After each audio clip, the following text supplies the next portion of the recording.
As I'm sure you've seen by now, Cristiano Ronaldo has filmed an interview with none other than Piers Morgan, saying, quote, "I think the fans should know the truth." Among the topics that have been teased, they span from the state of Manchester United, his personal life, how the club has treated him, what he thinks of Ten Hag and Rangnick for that matter, and Rooney as well, and much more. Hey, I'm Adrian, and we'll go over what has been released so far and look into his performances and the underlying numbers that could be dictating Ten Hag's decisions to not start him more regularly, as well as speculate as to why he would choose now as the time to release this interview, given he had a run of 4 consecutive starts. And guys, please note that while segments of the interview have been released by Piers Morgan and The Sun, the full interview will be released Wednesday and Thursday. We'll see what happens there. I unfortunately won't be around to make a video on that, as I will be in the woods of Canada to meditate prior to my World Cup marathon. So today we're just going over what has been released, as they aren't really clips that can be taken out of context, you know? They're pretty cut and dry. So first off, why would he choose to go with Piers Morgan for this interview? Piers Morgan is famously a big Ronaldo head, if you will. He considers him the best player of all time, and Piers himself claims that they have been friends for the last 3 years, following an interview he conducted with Ronaldo while he was back at Juventus. When asked about the progress at United since he left in 2009, Ronaldo replied with, quote, "The progress was zero. Since Sir Alex left, I saw no evolution in the club. Nothing had changed. He knows better than anybody that the club is not on the path they deserve to be. He knows. Everyone knows. The people who don't see that is because they don't want to see. They are blind." Plenty are speculating that this is aimed at the owners of the club, the Glazers. He then went on to explain how all of the facilities at the training center are the exact same as when he left. The pools, jacuzzis for recovery, of course, the kitchen staff, the nutrition provided to the players, it's all the same. It hasn't evolved, even though it needs to. And Ronaldo wasn't the first person to take note of this at United. Zlatan, Louis van Gaal, and Mourinho said similar things of the club in general, and the training facilities in particular, especially how they need to get with the times. Plenty of journalists and fans have noted how even Old Trafford is in dire need of revamp, often being referred to as a crumbling embarrassment or a visual metaphor for decline of the club under the Glazers. There has been the iconic leaking roof, mice seen running on the pitch. It's rusting. It's not in a good state, and the rest of the club's infrastructure seems to be the same because the Glazers don't want to put money into it. So in this regard, Ronaldo hasn't overstepped any lines, unless of course you're the owners and the higher-ups who don't want one of the biggest names in the world speaking illy of your club. But I don't think you'll find any fans or pundits who will disagree with what Ronaldo said there, because that seems to be spot on. In fact, a new clip was actually released of Ronaldo saying, quote, "The Glazers don't care about the club. I mean, professional sport. As you know, Manchester is a marketing club. They will get its money from the marketing, the sport. They don't really care, in my opinion." No lies there, he's absolutely spot on, and the aim of saying this about the owners is to make this an untenable situation. Make it so that he has to leave the club. It didn't happen in the summer, as he wanted it to, so it has to happen now, as the club will lose even more credibility if he plays for them again after all of this, which is Ronaldo's aim in all of this. Get them to the negotiation table and get a way out. Speaking of the higher-ups in the club hierarchy, Ronaldo suspects that some of them want him out, and he feels betrayed. And when Morgan pushed him on this, Ronaldo said, quote, "Honestly, I should maybe not say this, I don't know, but I think people should hear the truth. Yes, I feel betrayed, and I feel like some people don't want me, not only this year, but last year too." Another part of the betrayal will come from how Ronaldo says the club has handled the tough year he's had with his children. He lost a son in childbirth, and he says that he didn't show up to training in July because his daughter was sick, to which he claims that some senior executives doubted him and his motives for missing pre-season. The context there, it was widely suspected that Jorge Mendes was doing everything he could to find Ronaldo a Champions League club, and Ronaldo didn't speak out about these stories being untrue until after the transfer window was closed, which caused some to ask, well, if you didn't want to leave, why didn't you simply mention that before and put this all to bed earlier? Remember, there was no mention of the reason for his absence, that being his daughter's health, until this past Sunday. Prior to that, it was just listed as a family emergency. If the executives really did leave him unsupported during both the death of his son and the hospitalization of his daughter, then that is truly despicable behavior from the club, and they should be ashamed of themselves. And Ronaldo has every right to be upset with those executives. He hit back at Wayne Rooney, who had recently said that Ronaldo was out of order for what he did during the Tottenham match, as Ronaldo refused to come on late. He walked out and left the stadium before the match had even finished. Rooney of this said, quote, "I just think the things he has done from the start of the season, it is not acceptable for Manchester United. I've seen Roy Keane defending him. Roy wouldn't accept that. Roy wouldn't accept that at all. It is a distraction which Manchester United don't need at the minute, trying to rebuild. For Cristiano, just get your head down and work and be ready to play when the manager needs you. If he does that, he will be an asset. If he doesn't, it will become an unwanted distraction." Not exactly scathing criticism, right? And he brings up a good point about how Roy Keane would have reacted when he was a player at the club still. In fact, many have pointed to how managers like Mourinho and Ferguson would have reacted to Ronaldo's behavior. How Ferguson got rid of Beckham because he became bigger than the club. That quote's going around a lot. But anyway, to this, Ronaldo responded to Rooney's comments saying, quote, "I don't know why he criticizes me so badly. Probably because he finished his career and I'm still playing at a high level. I'm not going to say that I'm looking better than him, which is true." And then he laughed. Sorry, it's just so ridiculous. But anyway, he of course also had words to say about Ralf Rangnick, saying, quote, "If you're not even a coach, how are you going to be the boss of Manchester United? I'd never even heard of him." And he didn't pull any punches with his current manager, Ten Hag, either. He didn't just say that he disagrees with his decisions, he went full on, saying, quote, "I don't have respect for him because he doesn't show respect for me. If you don't have respect for me, I'm never going to have respect for you." Let's look into that. And remember, the disrespect that the executives may have shown him surrounding his children is different than the alleged disrespect Ten Hag has shown him, as that's down to strictly sporting performance matters and minutes given to Ronaldo, I guess.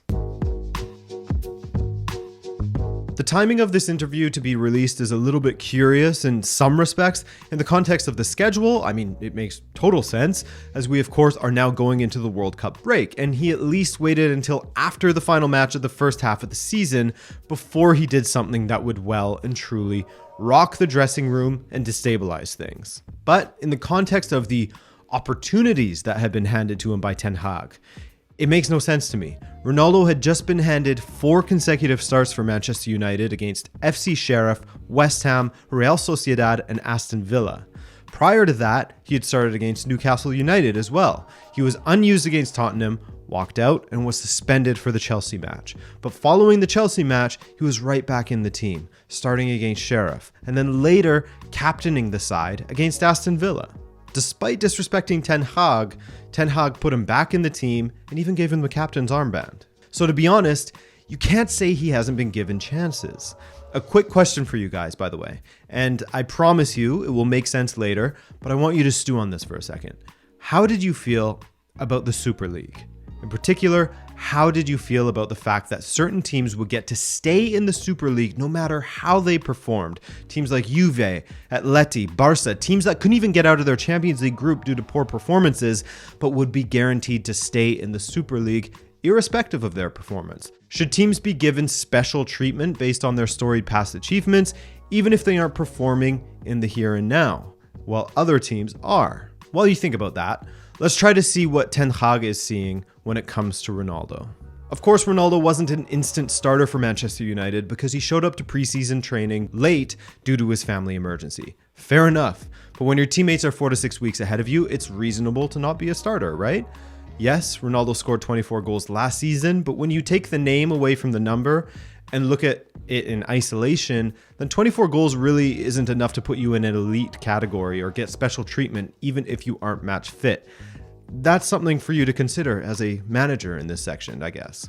All that said, Ten Hag still started Ronaldo against Brentford, their second match of the Premier League season. From then on, he didn't get a start until the Europa League matches came around. Why? Because Ten Hag had found a winning setup in the attack as United won 4 in a row.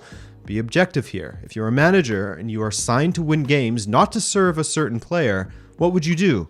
Go with what was working and with who is providing the goals for you and helping your team to play to your vision for them? Or get that other guy back in there based on his past? Another thing to keep in mind here, also during preseason, Ronaldo and a few other players left their friendly against Rayo Vallecano prior to the match ending. A warning was issued by Ten Hag that this is unacceptable for anyone, so the rule was set and everyone was aware of the rule. Don't leave early or there will be consequences. What does Ronaldo do against Tottenham? He refuses to come on, then he leaves early and he is punished accordingly, sitting out United's match against Chelsea. Following that, as mentioned, Ronaldo is handed plenty of opportunities to prove that he should be the starting striker for United. In all, he scored 3 goals this season, 1 in the Prem, 2 in the Europa League, and provided 2 assists from 1,051 minutes, spread across 16 appearances. Some say he hasn't been given time, but as far as minutes go, he ranks 8th in the squad. As far as starts go, he ranks 11th. As far as appearances, he has 3 fewer than Rashford, as Ronaldo is 9th in this regard. Now, here's the important part if you're a manager like Erik Ten Hag. What has he done with those opportunities? Let's look at some numbers now, and these are from Europa and Premier League combined. Now, I have to reiterate, this is to the people who will say this is just hate, which will happen, I know it. Numbers have no feelings, they are objective, so get mad at them if you choose to, but I mean, they have no opinion, they're just representative of what's happening on the pitch. I often hear people say he needs better service, but when it comes to his XG performance, he's unfortunately the lowest ranked on the squad as far as underperforming his XG by negative 3.6. His overall XG is 6.6, and as mentioned, he scored 3 goals. The top performers on United's squad are Martial and Garnacho with 4 goals and 2 respectively. Rashford, he is ever so slightly underperforming with 7 goals from an XG of 7.2. Nothing wrong with that, so a score of negative 0.2, which no coach would even blink at. When it comes to shots per 90, Ronaldo has 4.69, which is the highest amount on Man United, with Rashford in second with 3.36. Now, as far as goals per shot, in other words, how effective your finishing is, but there are some caveats to it, Ronaldo ranks 11th on United with 0.04 goals per shot. The highest ranking is Martial again with a score of 0.5. Goals per shot on target now, which is not as good of a signifier of the quality of your finish as, say, your post-shot expected goals would be, but I didn't have access to that, so we'll go with goals per shot on target for now. Here, Ronaldo ranks 11th once again with a score of 0.17. Garnacho is at the top of this list given his limited appearances. So that's where he ranks compared to the finishing of his teammates, and anyone who has watched Ronaldo lately will see that he is misfiring compared to how he used to be. His strikes tend to go over the bar or wide of the post, or they're too close to the keeper far too often, as it takes him a fair few opportunities to even hit the goal. His shots on target percentage is at an all-time low, rather the lowest of the data set that I could find, which goes back to the 2015-16 season, and that's at 21.8% this season. From 55 attempts this season, only 12 have made it on target, which is the lowest percentage of anyone in the squad at the moment. And finally, let's look at minutes per goal contribution, the average amount of time that passes in between a goal contribution from an attacker, add up their goals and assists across all competitions, and then divide their minutes by that number. And let's see how Ronaldo ranks amongst forwards and wingers. Again, not at the top of the list. Martial and Garnacho's numbers are skewed because they have played less than 300 minutes, so we don't have a huge data set for them. But the point remains for the rest of the team still. Amongst his direct competitors for the striking position, he has the slowest output despite having the highest expected goals besides Rashford, meaning Ronaldo is getting the service and he's in the right positions, but he can't finish. That's where that unfortunate 21.8% shot accuracy comes into play for Ronaldo. And so remember what I was asking you about the Super League earlier and how you would feel about teams sticking around despite being outperformed by others who may not be at their level when it comes to their history or their legacy. So now I've got to ask, why do people feel so strongly against that when it comes to the Super League and clubs and how it should be a meritocracy, how no team should have their place cemented there irrespective of results? But when it comes to the meritocracy of a player or a team, they want special treatment for certain players based on their performances in the past, even if they're nowhere near their own standards or even that of their teammates. Can a manager who has ambitions to win matches afford to pick players based on their past, or can he give them a fair run of consecutive starts and then reassess as to whether they should continue starting or not without the risk of being called disrespectful? So, there has been no disrespect from Ten Hag in my opinion, perhaps from the board for not letting him go or how they handled his children's situation. Perhaps some blame for Jorge Mendes as well for not asking Ronaldo to lessen his financial demands so he could get a move. But no blame on Ten Hag, whose only responsibility is to ensure United transition into a new era, which takes a lot of time, and to win matches. Unfortunately for Erik Ten Hag, from his point of view, Ronaldo's past achievements cannot be cashed in for Ten Hag in the present. They won't win him games this season. Only Ronaldo's current performances have the ability to do so, and he hasn't been in match-winning form so far this season, beyond that Everton match, where he scored what was the game-winning goal. So as a manager whose only aim is to win and whose best practice is to pick players based on their current form rather than their legacy, should he keep on picking Ronaldo despite his teammates outperforming him? So yeah, I'll leave you with that to consider, as the only reason I can see a discrepancy between the two examples, Super League versus players and how they're treated differently, is fandom. People don't want to see their idol lose their powers as they wrestle with a quarter-life crisis or something, and they'll point the finger to everything but their idol as the reason as to why they aren't performing like they used to. I don't know, maybe you guys have a better answer than I do. You're all smarter than me anyways. I learned a lot from the comments section, honestly.